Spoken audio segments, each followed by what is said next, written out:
This is the My Michelle Live podcast.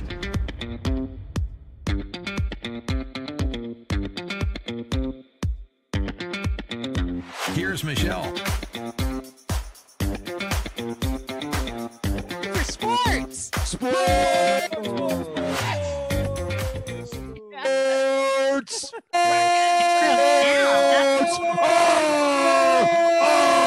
Gladiator.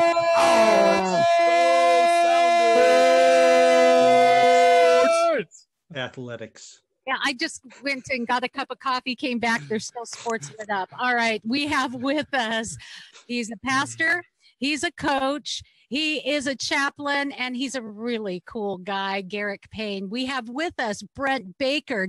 He is the slayer of COVID-19.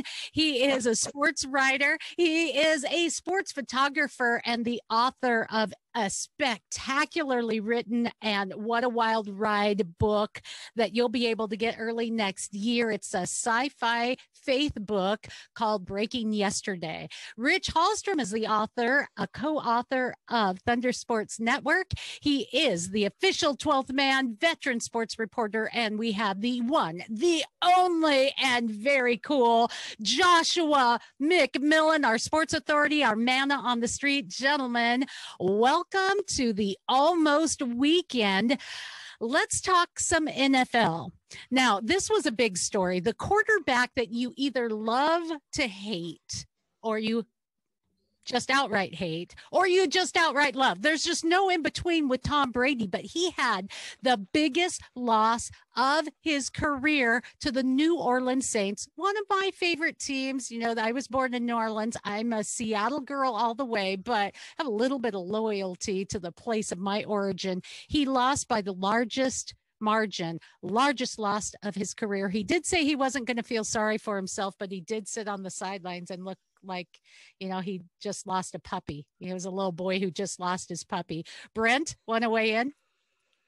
I can say after watching the Seahawks meltdown earlier in the day, that after watching Tampa and New Orleans, I was like, at least the Hawks didn't fold up their tent the way Tampa did in that game. I mean, that game was 31-0 at halftime, and you knew there was nothing to be done to get back into that game. The Seahawks, as poorly as they played, they showed some fight. They had a chance to get back in the game.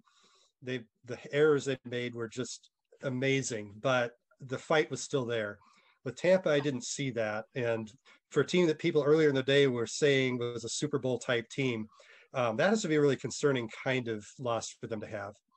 Yeah, Josh?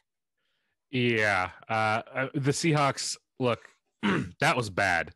And I have never seen wide receivers more open. I mean, Josh Allen could have been my kid brother for all I know. Like, it doesn't matter when guys are that open. So open, they can run 15 yards after the catch before a defender shows up on the screen. You know, it was awful. The defensive performance was awful. And, you know, Russell Wilson had an off day, but you can't fault the offense when they still score over 30 points. You know, like, and when you're forced that far back and you don't have your running game and your defense can't stop them, you have to just chuck it sometimes. And that I think led to a lot of what we saw from Russell Wilson, especially, you know, in a game where in the first two drives, you give up 2 touchdowns. You know, we stopped them. What did we have? 2 stops on third down? And they were converting third and like 24. That was an awful performance. But I will say, Olay defense. Oh my gosh, it was awful. Like, go ahead. Know what is on the hearts and minds of my brothers here, because I didn't even mention the Seahawks. I was talking about a big loss for Tom. I don't care about Tom Brady. Why are we even talking about him? Didn't he retire? Well, is he gone? I did give that game. We're going to talk Seahawks. All righty, brothers. Here we go. The Seahawks, 34-44 loss. Are you kidding? The Seahawks Wilson-led offense can only bear all the weight for so long. And yeah, as you mentioned, Russ had maybe not the best 4 game. turnovers. But still, you know, scoring 34 points, that's pretty good. And one commentator said it this way: Bobby Wagner couldn't do enough. Jamal Adams attempted to do too much. Mr. Hallstrom, can you give us the Seahawk Rich report? Well, the Seahawk Rich report is this. Maybe one of the worst performances on defense by the Seahawks in their entire team history. The defensive secondary is non-existent right now. They have a lot of injuries, but they're playing out of sync. The secondary is completely out of sync. Dunbar was hurt. I could walk better than he could on Sunday. They're just the Seahawks secondary is complete. Rich is in a wheelchair, so the Seahawks secondary is completely out of sync. And once again, I'll say it again: Quentin Dunbar couldn't beat me in a 40-yard dash right now. He's so guys, no mercy. So one of the things that we have to see this week, the Seahawk pass rush has to show up once again. Snacks Harrison's finally going to play. Carlos Dunlap is going to need to sack the Rams quarterback, Jared Goff, 3 or 4 times for even the Seahawks to have a chance. And then we got to block Aaron Mr. Donald. Aaron Forever Aaron Donald. Got to find a way to block him. And on top of that, Ethan Posick may not play. So the Seahawks deserve our prayers this week, folks. First, it's going to be a rough one. Here's a fun fact. Your Seattle Seahawks lead the NFL in passing yards. Given up the most yards surrendered by game. Garrick, come on. Yep, we are number last in that category, and 32nd out of 31 teams, I think. Yeah, right. They get a bonus point. So much better that way. Yeah. Well, as I said a couple of weeks ago, these next several weeks are going to be really telling for the Seahawks because we're not playing slack teams. We're not, and so we really need to bring it. The combination of the injuries and just as you mentioned, Rich, I think really important. Our defense is so much a defense that relies on chemistry, and bringing Jamal Adams back was great, but he's just got to figure out how he fits in there. And I'm, of course, always the optimist and always the home cheerleader myself. I'm looking forward to things getting back on track. You're correct, though. It's going to be some hard work to do it, but I think we'll have a better game this week. Well, let's hope so. The Seahawks Can't be worse. Well, it can't be because we have the worst, the most yards allowed out of any team in modern history of the NFL up to this point of the season. We are historically bad right now, and we have far too much talent on this team to be as bad as we are. So I really, and I just got to say this, after that game, the Seahawks every Monday, they do Tell the Truth Monday. That had to be the hardest Tell the Truth Monday that Pete Carroll ever had to give to this team, because there was some come to Jesus moments in there. And I really hope that we can light a fire under these guys and get them back on track. No, Pete Carroll wasn't just doing the come to Jesus moments. He was putting some guys on the rack on Monday, I'm sure. He was stringing guys up.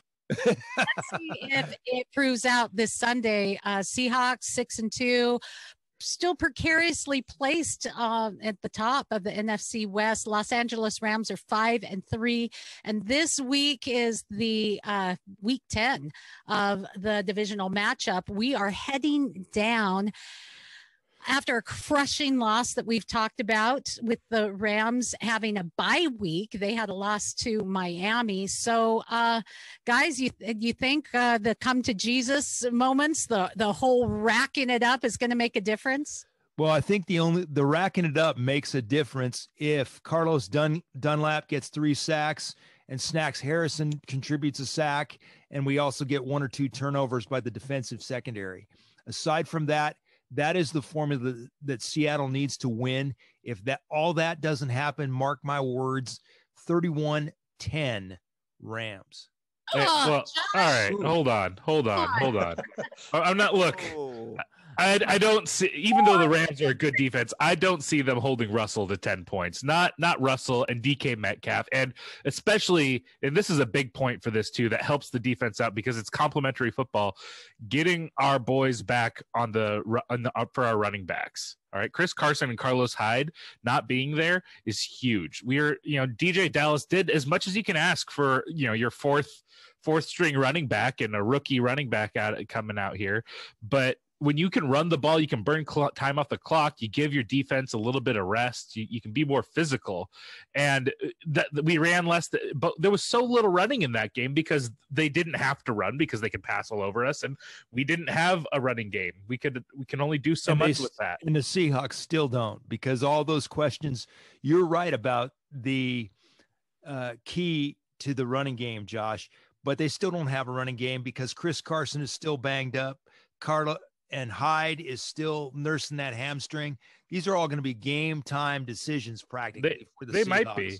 But even then, I don't see 10 points, not with Russell Wilson and DK Metcalf and Tyler Lockett. And our offensive line, even without Easton Postich, I think our offensive line will give him enough time to still do what he does best. He's he's a wizard. I mean, think of how many points he's put up in years past with an offensive line that was made of bad wet towel. Aaron Donald is going to have Russell Wilson for lunch. Brent?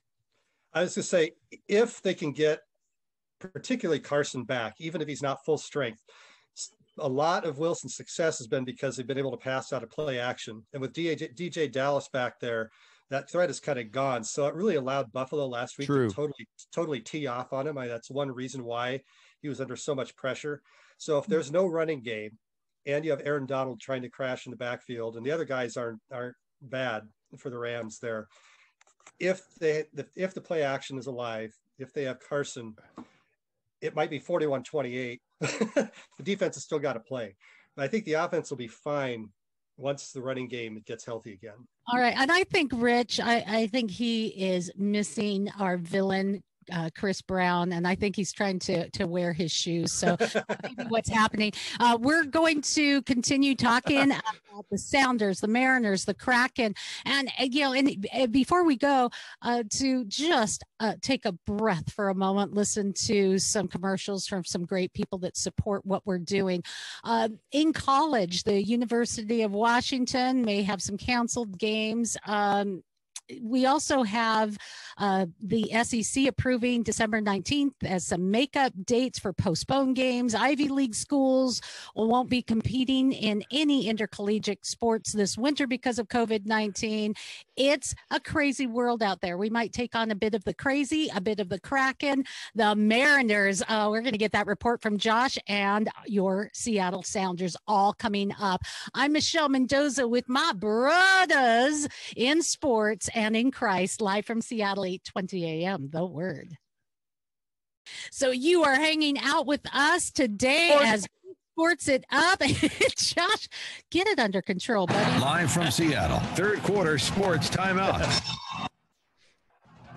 That's right. It's time for us to continue sportsing it up. Joshua McMillan, Rich Hallstrom. We have Garrick Pang going to give us some Pang, and Brent Baker. I'm Michelle Mendoza, your friend in the afternoon, as we talk sports today. Guys, a lot going on in the world of sports that I want to take on with you.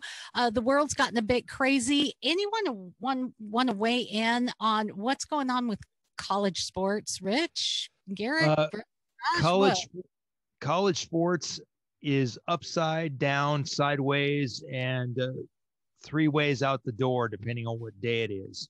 The Huskies may play Oregon State on Saturday or California on Sunday, depending on what the Pac-10 or the Pac-12, I should say, they decides. And I just found out today that Stanford lost in part 35-14 last week to Oregon in football because their starting quarterback, Davis Mills, was inaccurately diagnosed last week with a positive COVID test. Positive. Not okay. Once again, thank you, Pac-12. Thank you, Larry Scott. But that's enough. We won't talk about Larry Scott this week. Fire Larry Scott. We got to give him a break. Wait, can we let Pete give him a Tell the Truth Monday? Can Pete have a Tell the Truth Monday with Larry Scott? Crack. Can I give a shout out to Gonzaga? Gonzaga is number 1 in the AP preseason in basketball. So congrats to that. Some other good news. Garrick, you're wearing the sweatshirt today in the Kraken report. Guys, there's a rumor.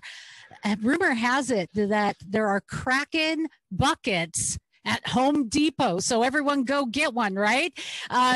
Because you can go to Home Depot. Home Depot's been open throughout all of the pandemic. They have Kraken Forget the buttons. toilet paper runs. Let's go run on Kraken. I just got my Huskies bucket from there the other day. Home Depot does sell toilet paper too. And you know what? Oh, well, there you go. Thank you. We got it covered. So here's the other cool thing. The training center for the Kraken going to be open in 2021. That's where Northgate Mall is under construction right now.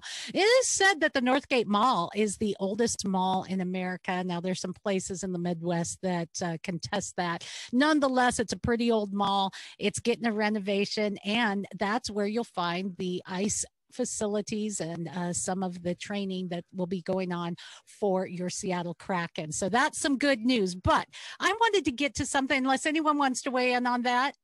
Well, I think it just shows the Kraken is building things very well from the ground up, just like the Sounders did when they made the transition to Major League Soccer. The Kraken are doing it right. July of 2021 is when that training facility is going to open. I can't wait. I hear those hockey pucks humming along the ice right now. Right now. Well, this is something I wanted to get to because we have to give a shout out to Kyle Lewis, the 2020 Jackie Robinson Rookie of the Year, and Golden Glove finalist Evan White, first baseman for the Mariners, shortstop JP Crawford. Josh, you are our official Mariners reporter. Let's get it from you. Here we go.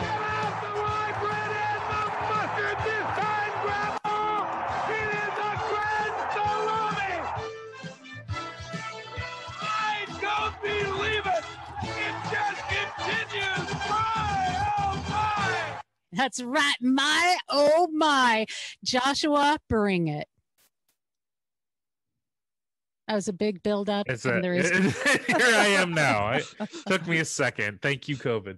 Yeah, this is exciting news for me. Kyle Lewis is unanimous as the Rookie of the Year. All year we've been talking about him as a candidate there. You know, from him hitting the moonshots to some familiar looking stealing away of home runs. I swear he looked like Junior out there with that big grab. Really, really exciting. Kyle Lewis with his first, can you call it full season here with the Mariners, the full first season, whatever you want to call that. Really exciting. And what is even more exciting is you look to the future is this isn't even a guy that you are looking at to be like the guy to carry your franchise. You're hoping that this is like, you know, maybe the fourth best hitter in your lineup as you look at what else they have coming down the road. You know, you're looking at him to be a solid star player, but you're looking to have people that were even higher prospects than he was before he came up. So this is good news for the M's fans out there, for the Mariners. Again, those Golden Glove winners, Rookie of the Year, young talent, looking really great. You know, and we're in a position where after another year, maybe we start seeing those guys brought up, and then we start bringing in some free agent deals, especially maybe around the bullpen. I think is the real place that we still don't have a good answer to a lot of those questions. So you kind of look to see them bring in some veterans or some flyer young guys in over the next year or so, see if any of those work out. But that's, you know, the bullpen and the pitching rotation. When you haven't spent money for years like they are at this point, the way they've shredded salary cap, that's a place that you can always find free agents and you can always find quality people out there if you're willing to spend the money. And we're going to have the money when we get to it. So look to the next couple of years and what is going to be happening in baseball. Because I know I'm excited, and we got some star players out there right now in our young guys. Okay, here's my question, though. You know, we have the I don't take questions. I'm sorry. We have the Rookie of the Year. We've got a couple of Golden Glove finalists. Brent, why didn't we see a little bit more from the Mariners this year, or did we? I think we saw as much as maybe even a little more than we could have expected from it. I don't think you expect a couple of rookies or near rookies. White was a rookie. Crawford's a near rookie to win Gold Gloves. And Lewis, I think really this is the first time he's been full strength since the really catastrophic knee injury he suffered his first year in the minors.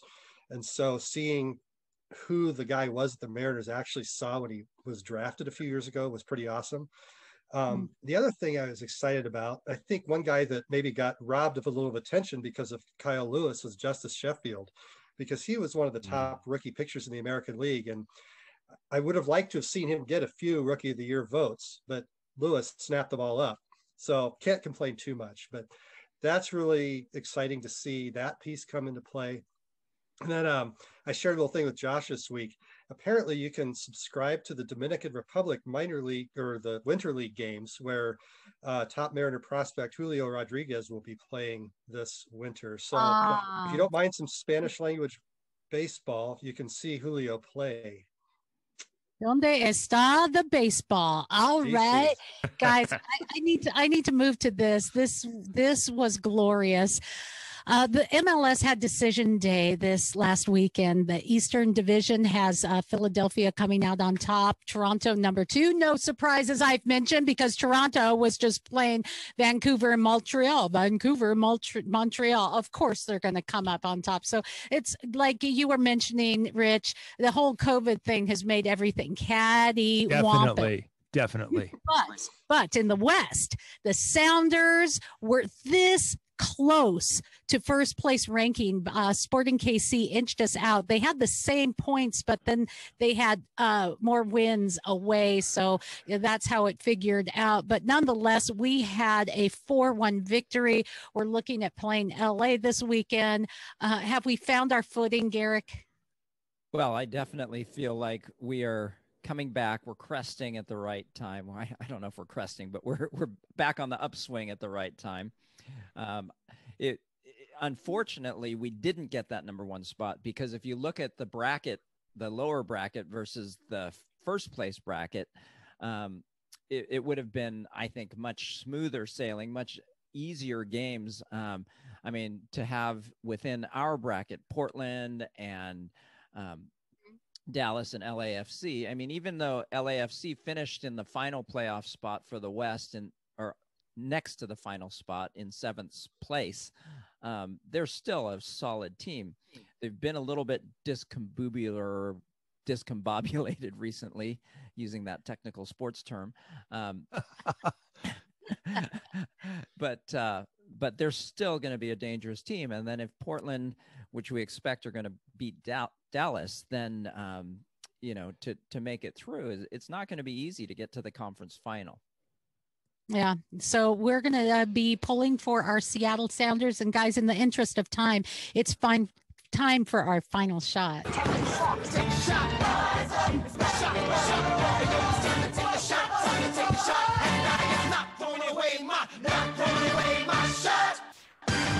All right, we are going to take our final shot. We're going to start with Garrick Payne. Prepare to be pinged.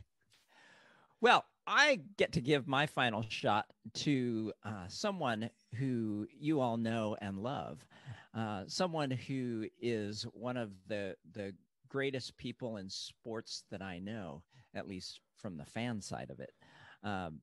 This person actually joined me this past Sunday at my church and provided some amazing music, some wonderful stories about her life and journey, and just shared about the faithfulness of God. And she comes to you not just on Fridays for sports, but every day of the week. Michelle Mendoza gets my final shot. You're awesome, Michelle. Oh, it's such a joy. What a great congregation you have too. I just felt so at home. And I watched your sermons at Delta Community Baptist Church there in Everett. I watched your sermons on Sunday. So it was surreal because I felt like I'd been there so many times before. I know it's a weird world we live in. Oh, bless your heart. Thank you, Garrick. Brent, final shot. Well, I'm going to say, after this experience of COVID recently, I'll give my final shot to all of our healthcare workers that have been dealing on the front lines of this for for months now.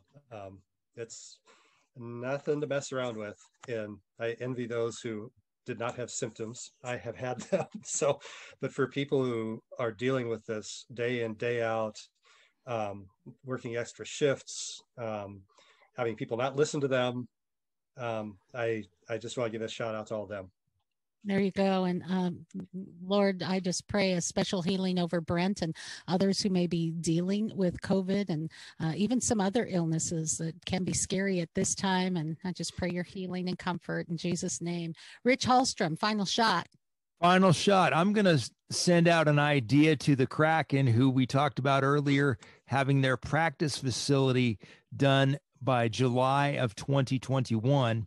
How about opening the arena with something called the Kraken Cup that features the U.S. men's national hockey team, the U.S. women's national hockey team against Canada, and the U.S. Paralympic hockey team that has won 3 successive gold medals against Canada.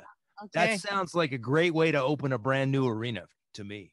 Wow, there you go. All right, Rich, there's a winner. Josh, final shot. All right, my final shot, I'm going to go out to a familiar face in Cam Chancellor. There's been some buzz that, we know this defense needs some help.